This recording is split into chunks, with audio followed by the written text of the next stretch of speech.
Welcome back for another book talk video. It's a magical Monday. Hope that your week is starting out all right. Today I'm talking about Daniel Greene's book, or should I say Daniel B. Greene's book, Breach of Peace. I've been watching Daniel Greene's YouTube videos for quite a while now, maybe about a year or so. I find them very entertaining, so just that disclaimer from the beginning. When I gave this book 4 out of 5 stars, that could be because I'm a fan of his YouTube. I could be subconsciously biased. Maybe it's really just a 3.5 star read and my brain is nudging it up. But also I listened to the audiobook, which has got two of the greatest audiobook narrators ever reading it. It's the same narrators who do Brandon Sanderson's books, a lot of fantasy works, and they're amazing. I also watched probably 5 or 6 reviews of this book, building up the hype before that I read it. Of course, that can go both ways because the book might have been hyped up too much, which also might cause me to take issues with it.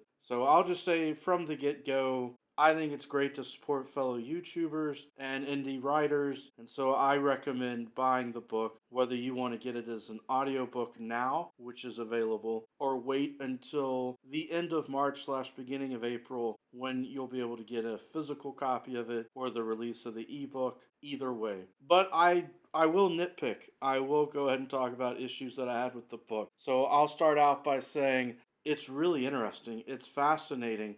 But I've become concerned that a lot of fantasy books now are really downplaying the fantasy setting. I mean, it could be that that's part of the grimdark setting, because I'm thinking of a lot of grimdark novels where, you read the first Law series, there is a wizard in it, he's an important character, and that magic becomes a huge part of the plot. So I would say Joe Abercrombie's first Law series definitely has the magic, but barely. It's barely used. Something like the Poppy War trilogy technically is fantasy, but it is very much alternative historical fiction with some fantasy elements mixed in. And then you've got The Lies of Locke Lamora, which I know a lot of people really enjoy. I've only read the first book in that series, but it's really historical gangster street rat survival fiction that has 1 or 2 wizards in it, and they play a small role in the events that happen, but the main characters are not even magical. And then we get to Daniel Greene's book, which I think it says a lot that I'm talking about in conversation with these other titles. That's a good sign. But I didn't really feel the fantasy setting there. I've heard him in his YouTube videos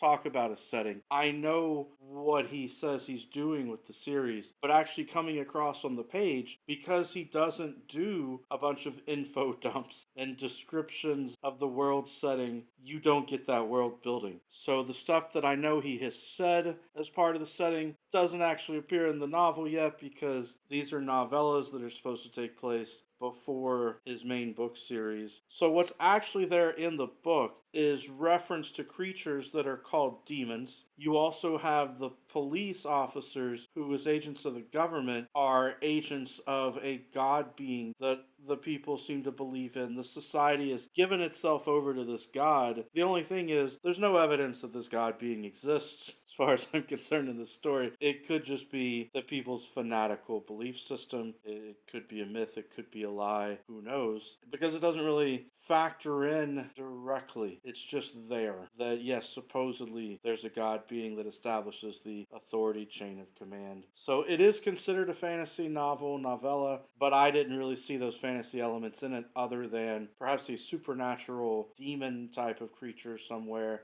My main issue with the novella was that I feel like I was buying a book that I expected to be a complete story, and I didn't get a complete story. There are 3 main characters pictured on the cover. Because of it being a novella, you don't necessarily expect to get a whole lot of development with all 3 of them, but one of them has virtually no development whatsoever. Another one of them is your main protagonist point of view character that you follow around. And then the third one has something secret and mysterious going on, but you don't really get to understand all of that, and it ends. The story, to me, just suddenly ends Yes, that's a clever trick by the writer to make me want more, but I'm going to have more books to figure it out. It's possible that these 3 novellas that he's planned out will equal 1 book, but in that case, as a consumer, I may feel like I'm buying 3 books in order to get 1. While I recommend the book and I gave it 4 stars, I do want to see more world building, more character development, and more of a complete story with Daniel Greene's future works. That's it for today's book talk.